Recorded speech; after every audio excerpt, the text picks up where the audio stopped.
ಹೌದು ಸರ್, ಬರೀ ಬೋಗಸ್ ಹೇಳ್ಕೊಂಡು ಹೇಳ್ತಾರೆ. ಅದ್ಯಾಕೆ ಡಿಮ್ಯಾಂಡ್ ಮಾಡ್ತೀರಾ? 10,000 ಯಾಕೆ ಕೇಳಿದ್ರೆ? ಅದೇ 5 ಜನ ದುಡ್ಡು ಕಟ್ಟಿದ್ವಿ ಯಾಕೆ ಮಾಡಿಲ್ಲ? ನಾನ್ ಮಾಡೋದೇ ಬಿಡಿ, ನೀವೇ ಮಾಡಿ ಯಾಕೆ ಮಾಡಿಲ್ಲ? 22 ಬಾವಿ ಓಡ್ತಾವ ಸರ್, ಅದು 5 ಬಾವಿಯಿಂದ ನಂಬರ್ ಮಾಡ್ತೀನಿ. ಹೌದು ಸರ್, ಸಾಕಷ್ಟು ಸರಿ ಕೇಳಿದ್ರೆ ನೋವಾಗಿದೆ. ಎಮ್ಮೆದಾರ್ ತಗೋಬೇಕು, ನನಗೆ ಎಮ್ಮೆದಾರ್ ಬಾರಿ ತಿಕ್ಕು. 2 ವರ್ಷದಿಂದ ಒಂದ್ಸರಿ ನೋಡಿ ನೋವು ತಡಿನರದಲ್ಲಿ ಇವತ್ತು ಹೋಗಿ ಒಂದ್ಸರಿ ಕೇಳಿದ್ರು.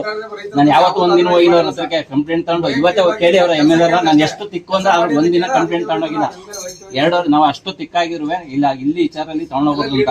ಇವ್ರು ತಗೊಂಡೋಗ್ಬಿಟ್ಟು ಏನಾಗಿದ್ರೆ ಬರೀ ಇವ್ರದ್ದು ಏನು ಅಂದ್ರೆ ಹಿಂಗೆ ನನ್ನ ಮಗನ ಬಳಸಕ್ಕೆ ಈಗ ಎಲ್ಲರಿಗೂ ಕಾಂಟ್ರಾಕ್ಟ್ ತೊಂದರೆ ಕಟ್ಟು ಡಿಮ್ಯಾಂಡ್. ಈಗ ನನ್ನ ಡಿಮ್ಯಾಂಡ್ ಇಲ್ಲಿಂದ ನಾನು ಈಗ ಬಂದೇ ಸುಳ್ಳು ಹೇಳ್ತೀನಿ. ಕಾಂಟ್ರಾಕ್ಟ್ ಮಾಡ್ಲಿ ನಾನು ಬೇಡ ಅಂತಿಲ್ಲ ಸರ್, ಅವ್ನು BE ಮಾಡೋನ್ ಮಾಡ್ಲಿ ನಾನು ಬೇಡ ಅಂತ ಹೇಳಲ್ಲ. ಬೇರೆ ಕಾಂಟ್ರಾಕ್ಟ್ ಅದೇ ತರ ಕಾಣ್ಬೇಕಲ್ಲ ಅಂತ ನಾನು ಹೇಳೋದು. ಈಗ ಸಂತ ಬಚ್ಚಲಿ ಯಾರು ನಾ ಮಾಡ್ಬೇಡ ಅಂತ ಹೇಳಿಲ್ಲ. ನೀವ್ಯಾಕೆ ಡಿಮ್ಯಾಂಡ್ ಮಾಡ್ತೀರಿ ಅಂತ ಕೇಳ್ತಾ ಇದ್ರು. ನಾವು ಅಷ್ಟೇ ಕೊಡ್ತೇವೆ ತಾನೆ. ಇದು ಯೂನಿವರ್ಸಲ್ ಕಂಪ್ಲೇಂಟ್, ಗಣೇಶಂದಲ್ಲ ಇದು ಕಂಪ್ಲೇಂಟ್ಸು. ಯಾವ್ದಾರ ಸಣ್ಣ ಪುಟ್ಟ ವರ್ಕ್ಗಳು ಬಂದ್ರೆ ಸರ್ JE AA ಇವ್ರ ಅಂಡರ್ಸ್ಟ್ಯಾಂಡಿಂಗ್ ಇದನ್ನೇ ಕೆಲಸ ಮಾಡ್ಬಿಟ್ಟು ಬಿಲ್ ಮಾಡ್ಕೋತಾರಂತ. ಇವ್ರು ವೃತ್ತಿ ಇಲ್ವಾ? ಇವ್ರಿಗೆ ಸಂಬಳ ಕೊಡಲ್ಲ ಸರ್ ತರ ಇವ್ರಿಗೆ. ಇವರು ಒಬ್ಬ ಕಾಂಟ್ರಾಕ್ಟರ್ ತರ ಇವ್ರಿಗೆ ಕೆಲಸ ಮಾಡ್ಕೊಳ್ಳೋದ್ರೆ ವೃತ್ತಿ ಮಾಡೋರೆಲ್ಲ ಇರ್ತಾರೆ.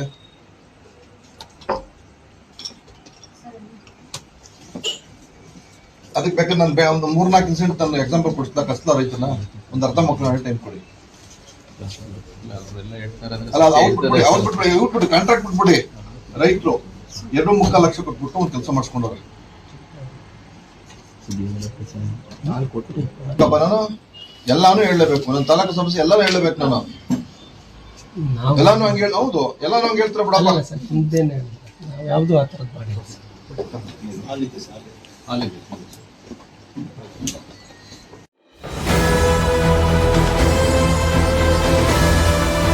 ನಿಮ್ಮ ವಾಣಿ, ಇದು ಕನ್ನಡಿಗನ ಧ್ವನಿ.